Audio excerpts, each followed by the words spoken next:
আসসালামু আলাইকুম, সবাইকে জানাই শুভেচ্ছা অভিনন্দন। বন্ধুরা যে যেখানে আছেন আশা করি আল্লাহর রহমতে সুস্থ আছেন। আলহামদুলিল্লাহ আমিও সুস্থ আছি।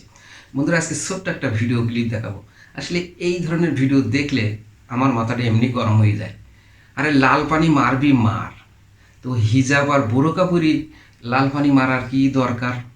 এরা ইসলামটাকে একদম শেষ করে দিচ্ছে এবং নারীর যে একটা পর্দা মেনটেন করা ফরজ, সেই পর্দাটারও কিন্তু 12টা বাজা দিচ্ছে। তো চলেন বন্ধুরা একটু ভিডিওটা দেখা যাক।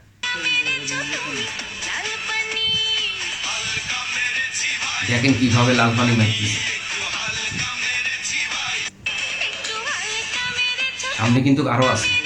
বন্ধুরা আপনারা তো দেখলেন যে লাল পানি কিভাবে মারতেছে, আর সামনে যে লাল পানি মারতেছে তা দেখলে তো একদম মাথা একদম হট হয়ে যাবে একেবারে, যে কোনো পুরুষ ঠিক থাকতে পারবে না। তো চলেন এবার দেখা যাক সেই লাল পানির অ্যাকশনটা কত। দেখতে পাচ্ছেন লাল বোরকা, এর স্পিড খুব, এই এক পিসই যথেষ্ট।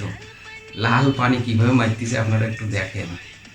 তো এইভাবে যদি আমাদের সমাজ চলে, তাহলে আমাদের সমাজটা ধ্বংস হতে আর বেশি দিন লাগবে না।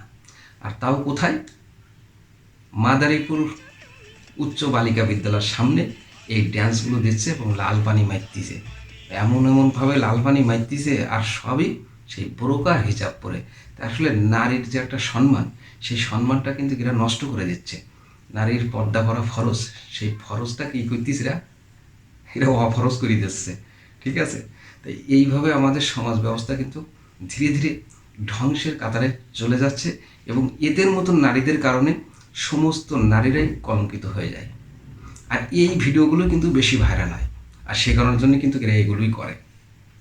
তো বন্ধুরা যদি ভিডিওটা ভালো লেগে থাকে তাহলে একটা লাইক, একটা শেয়ার করে দিন। আজকের মতন এখানেই বিদায় নিচ্ছি। ভালো থাকবেন, সুস্থ থাকবেন।